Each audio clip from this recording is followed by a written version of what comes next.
बिस्मिल्लाहिर्रहमानिर्रहीम। हम कंटिन्यू कर रहे हैं अपनी lecture series on the subject of introduction to business. हम बात करेंगे आज के दिन पे चैप्टर नंबर 17 के बारे में, which is understanding accounting and in financial information. So let's start this chapter and have a glimpse of what do we understand by financial information और accounting systems हमारे किस तरह से हमें information provide करते हैं. पहली बात जो हमारे सामने आती है दैट इज कि रूल ऑफ अकाउंटिंग इंफॉर्मेशन है क्या. चाहे कोई स्मॉल फर्म है या लार्ज फर्म है, इसकी सर्वाइवल का एक मेजर रीज़न जो है वो इंफॉर्मेशन के ऊपर बेस करता है. और इंफॉर्मेशन को अगर हम कैटेगराइज कर लें तो वो मार्केट की भी इंफॉर्मेशन हो सकती है, वो आपकी बिजनेस ऑपरेशंस की इंफॉर्मेशन हो सकती है, and at the end financial information हो सकती है. सो अगर ये कहा जाए कि किसी भी लार्ज या स्मॉल बिजनेस की फेलियर या सर्वाइवल में एक बुनियादी रूल आता जो नज़र आता है वो है फाइनेंशियल प्रोसीजर्स जो कि वो फॉलो करते हुए नजर आते हैं. So financial management basically is the heartbeat of comparative business and accounting information helps keeps the heartbeat stable. यहाँ पे दो चीज़ें हमें नजर आई. पहली चीज़ हमारे पास अकाउंटिंग इंफॉर्मेशन की बात आई और दूसरी बात आई फाइनेंशियल मैनेजमेंट की. सो अकाउंटिंग इंफॉर्मेशन बेसिकली एक फूड फॉर थॉट बनती है for managing the finances of the organization, जहाँ पे फिर फर्म अपने लिए फाइनल डिसीजंस करती है रिगार्डिंग देयर ओन फाइनेंसेस. जैसे अगर हम बात करें अकाउंटिंग रिपोर्ट्स की एंड फाइनेंशियल स्टेटमेंट्स की, ये रिवील करती हैं कि what much about a business health as pulse and blood pressure reading tell us about a person's health. यही रोल आपको फाइनेंशियल स्टेटमेंट्स का और अकाउंटिंग रिपोर्ट्स का नजर आता है ओवरऑल ऑर्गेनाइजेशन में. जिस तरह से ह्यूमन बॉडी में आपको पल्स रेट और ब्लड प्रेशर कुछ चीज़ें बताता हुआ नजर आता है. जो हमारे पास मैनेजर्स हैं they have to know something about accounting. अगर आप किसी तरह से भी अपने बिजनेस को सक्सेसफुल करना चाहते हैं तो there must be a glimpse of knowledge regarding the overall accounting and also the financial management. So अभी देखते हैं कि अकाउंटिंग है क्या. So what is accounting? We are supposed to answer this question by some certain understanding. This accounting is the recording, classifying, summarizing and interpreting of financial events and transactions to provide management and other interested parties the information they need to make good decisions about. So हमें तीन चीजें नजर आ रही हैं. पहली चीज recording, दूसरी classifying और तीसरी समराइजिंग, और चौथी चीज जो एज एन आउटपुट नजर आती है that is interpreting of financial events and transactions. So ये चार चीजें, पहला रिकॉर्ड करना, रिकॉर्ड के बाद उसके हिस्से बना लेना कि किस तरह से हमें ये अकाउंटिंग इंफॉर्मेशन डिफरेंट क्लासेस में बनती हुई नजर आती है. देन उसको समराइज करना और फिर उसकी इंटरप्रिटेशंस लेकर आना जो कि ऑर्गेनाइजेशन के डिसीजन मेकिंग प्रोसेस के लिए नेसेसरी रोल प्ले करती हैं. सो ये जो हमारे पास फाइनेंशियल इवेंट्स और ट्रांजैक्शन हैं उसकी इंटरप्रिटेशन मैनेजमेंट और अदर इंटरेस्टेड पार्टीज को फाइनेंसेस के तौर पे मिलती है और उसी की बुनियाद के ऊपर वो अपने डिसीजंस करते हुए नजर आते हैं. अगर हम फाइनेंशियल ट्रांजैक्शंस की बात करें तो they include buying and selling goods and services, acquiring insurance, paying employees, using supplies. ये वो तमाम लार्जर कैटेगरीज हमें नजर आती हैं जहाँ पे हम फाइनेंशियली ट्रांजैक्ट करते हुए नजर आते हैं.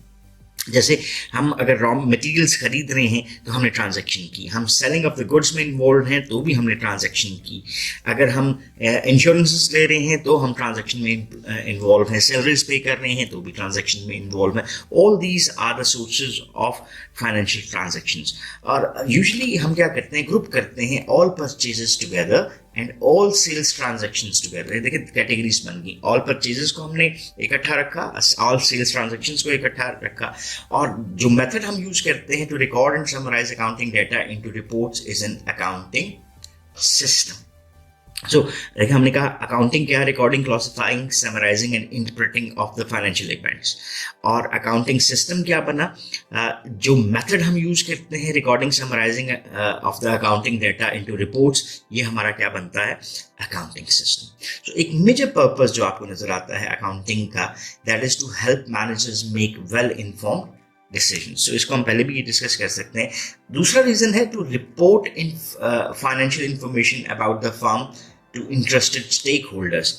जैसे अगर हम बात करते हैं तो किसी भी फर्म में आपको कौन नजर आता है? कुछ लोग जो कि पैसा इन्वेस्ट किए होते हैं, वो हमारे स्टेक होल्डर्स हैं। अगर लार्जर फर्म्स हैं तो वहाँ पर स्टॉक होल्डर्स होते हैं जो कि डिविडेंड की सूरत में मुनाफा कमा रहे होते हैं, वो भी हमारे स्टेक होल्डर्स हैं। सो जो भी स्टेक होल्डर्स हैं उनको अपने डिसीजंस के लिए इंफॉर्मेशन रिक्वायर्ड, और वो फाइनेंशियल इंफॉर्मेशन, वो फाइनेंशियल रिपोर्ट्स जो हैं वो स्टेक होल्डर्स के लिए नेसेसरी होती हैं। आप स्टेक होल्डर्स की कैटेगरीज को देख लेते हैं, जैसे एम्प्लॉइज हैं, ओनर्स हैं, क्रेडिटर्स हैं, सप्लायर्स हैं, यूनियंस हैं, कम्युनिटी एक्टिविटीज़ हैं, इन्वेस्टर्स हैं, गवर्नमेंट है। ये सारे के सारे कौन हैं? ये कंपनी के स्टेक होल्डर्स हैं which are interested in financial information, और उसी की बेस के ऊपर वो फर्दर अपने लिए इसके बेनिफिट्स को यूज़ कर सकते हैं। सो अगर हम अकाउंटिंग की डिवीजन करें तो उसकी फर्दर कई डिविजन्स बनती हैं, हम उसकी डिटेल में तो नहीं जाएंगे, लेकिन let's have a glimpse of it, और इसको एज अ सिस्टम के तौर पे भी देख लेते हैं। पहले हम ग्लिम्प्स ले लेते हैं। अकाउंटिंग डिसिप्लिन्स हमें क्या नजर आते हैं? हमें मैनेजरियल अकाउंटिंग नजर आती है। That is the accounting used to provide information and analysis to managers inside the organization to assist them in decision making. So managerial accounting का ताल्लुक विद इन द ऑर्गेनाइजेशन होता है, और अकाउंटिंग की information की बेस के ऊपर जो मैनेजर्स डिसीजन कर रहे हैं और जो इंफॉर्मेशन उनको रिक्वायर्ड होती है वो मैनेजरियल अकाउंटिंग के हेड में आ जाती है। देन हमारे पास आता है financial accounting. Financial accounting information and analysis that are prepared for people outside the organization, जिसमें आप annual reports बनाते हैं, ये yearly statement बनती है of the financial conditions of the organization. Then private accountants होते हैं, an accountant जो कि आप hire करते हो। देन पब्लिक अकाउंटेंट्स होते हैं, वो अकाउंटेंट जो अकाउंटिंग सर्विसेज प्रोवाइड करते हैं इंडिविजुअल्स और बिजनेसेस को, जो कि अपनी फ़ी चार्ज कर रहे होते हैं। सो एनीवे फाइनेंशियल अकाउंटिंग हमारे पास दूसरी कैटेगरी में आपको नजर आती है। देन हमें नजर आता है auditing as well, the job of reviewing and evaluating the information used to prepare a company's financial statement. ठीक है, जब हम ये रिव्यू कर रहे होते हैं, इवेलुएट करते हैं इस इंफॉर्मेशन को वेदर इट इज करेक्ट, तो ये ऑडिटिंग कहला रहा है, that is the rechecking of the information. और देन हमारे पास टैक्स अकाउंटिंग आ जाती है। Tax accounting is more related with the firms taxes, because जो फाइनेंसेस हम एज एन एक्सपेंस यूज करते हैं, जो एज एन अर्निंग करते हैं, उन्हीं चीज़ों की बेस पे हमें टैक्स पे करना होता है। So an accountant that is trained in tax law and responsible for preparing tax returns और डेवलपिंग द टैक्स स्ट्रैटेजीज। ये हमारे पास डिफरेंट कैटेगरीज आ गई, इसका हमने एक ग्लिम्प्स ले लिया। अभी के लिए हम देखते हैं कि ये जो हमारा अकाउंटिंग सिस्टम है ये कितने हिस्सों में है। यहाँ पे हमें 3 के हिस्से नजर आ रहे हैं, 1, 2 और 3। पहला हिस्सा किसका है? That is the inputs. फिर दूसरा हिस्सा प्रोसेसिंग, और तीसरी चीजें आउटपुट के तौर पर सामने नजर आती हैं। सो इनपुट्स क्या है? Accounting documents serve as an input. अब ये डॉक्यूमेंट्स कौन सी कैटेगरीज में? Sales documents, purchasing documents, shipping, payroll records, bank records, travel records, entertainment records, as a whole ये वो मेजर कैटेगरीज नजर आती हैं जो कि एज एन इनपुट बनती हैं। इनपुट की बेस के ऊपर आप आउटपुट जनरेट करना चाहते हो, उसके लिए आपको प्रोसेसिंग रिक्वायर्ड होती है। इसके लिए आप क्या करते हो? एंट्रीज कर रहे हो जो कि स्पेसिफिक डॉक्यूमेंट्स के में की जाती है, जैसे हमने उसको कह दिया जनरल। ठीक है, सो एंट्रीज करते हो, रिकॉर्डिंग करते हो, then effect of these journal entries are transferred और posted into ledger. So journal से हम क्या बनाते हैं? जनरल लेजर बनाते हैं, और all accounts are then summarized. ये प्रोसेसिंग हमारी होगी। आउटपुट हमारे पास क्या आती है?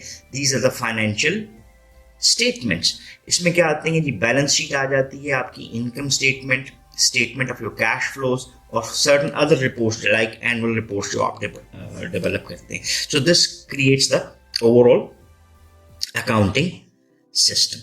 सो अब भी हम इसको थोड़ा सा आगे लेके चलते हैं और थोड़ी बात करने की कोशिश करते हैं कि हमारे पास अकाउंटिंग साइकिल क्या है।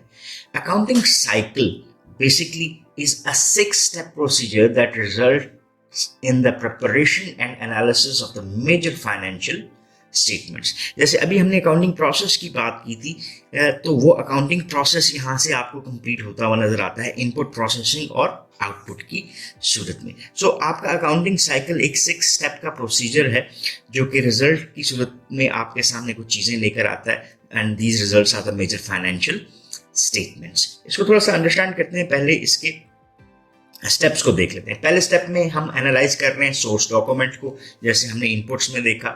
हम रिकॉर्ड करते हैं ट्रांजैक्शंस इन द जनरल, हम प्रोसेसिंग में आ गए।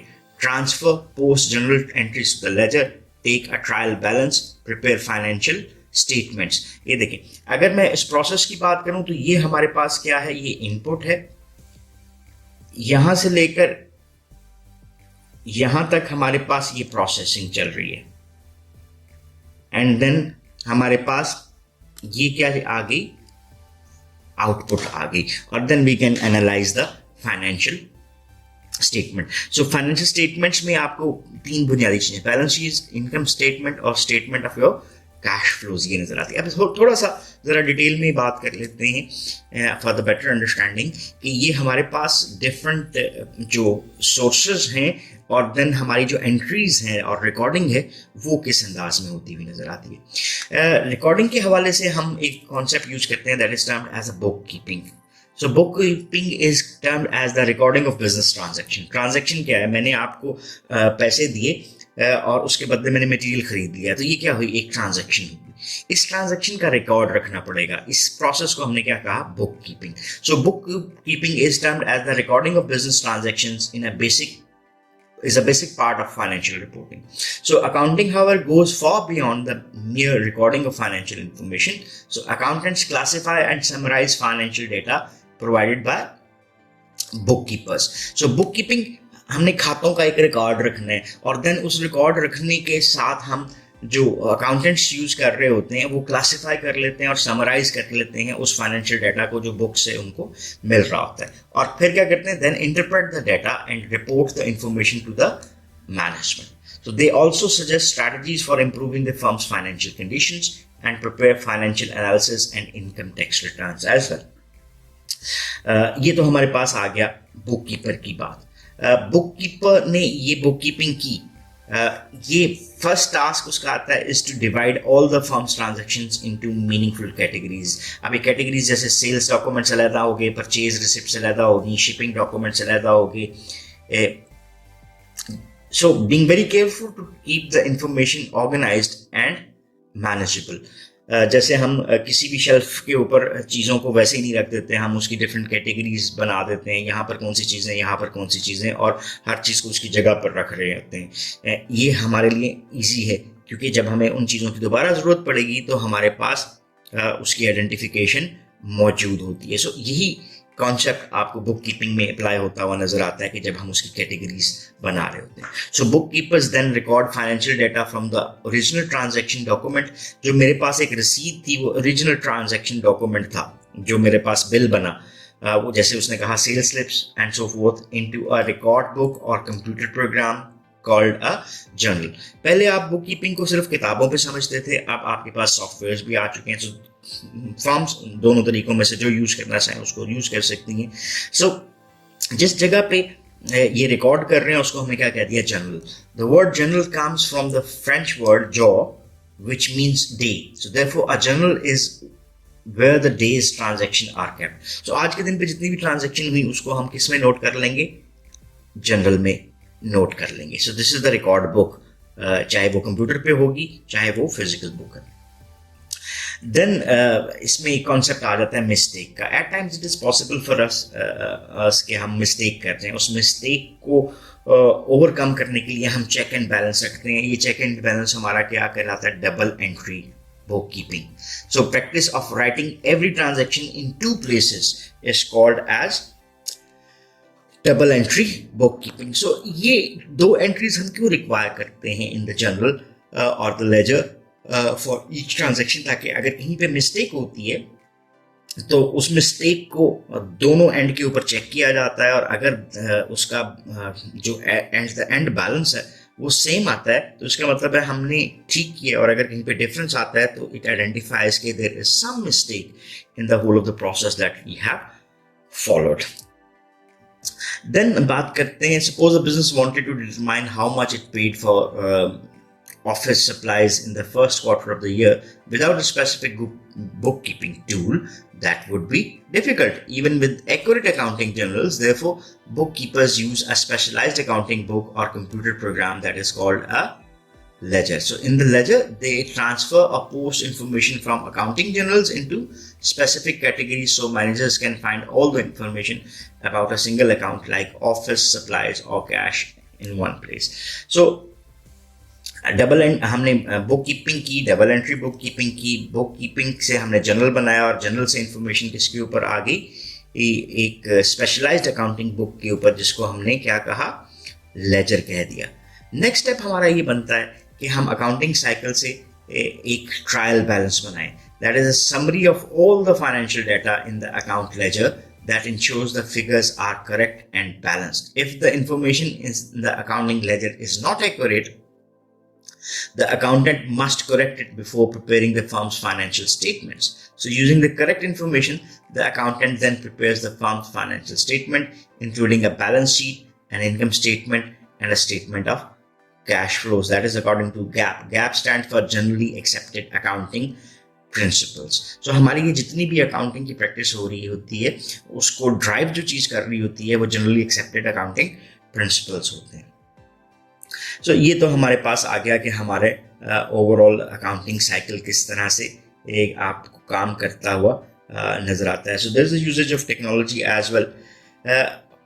अभी नेक्स्ट लेक्चर में हम बात करेंगे कि की फाइनेंशियल स्टेटमेंट्स बुनियादी तौर पे क्या होती हैं. इस लेक्चर को यहीं पे समराइज करते हैं. हमने इंफॉर्मेशन जो गैदर करने की कोशिश की वो रिलेट करती थी कि हमारे पास अकाउंटिंग क्यों ज़रूरी है, और फिर हमने देखा कि अकाउंटिंग सिस्टम क्या होता है, व्हाट इज़ अकाउंटिंग, उसका प्रोसेस सिस्टम को देखा, अकाउंटिंग डिसिप्लिन्स को ग्लिम्प्स के तौर पे हमने अंडरस्टैंड किया, and then we have talked about the accounting cycle. So अपने लेक्चर को यहीं पे क्लोज करते हैं. नेक्स्ट लेक्चर में हम different types of accounting statements की बात करेंगे. So once thanking you for watching this lecture. If you have any questions or queries, you can ask in the comment section and we would definitely love to answer those. So once again, thanking you. Have a nice time. Allah Hafiz.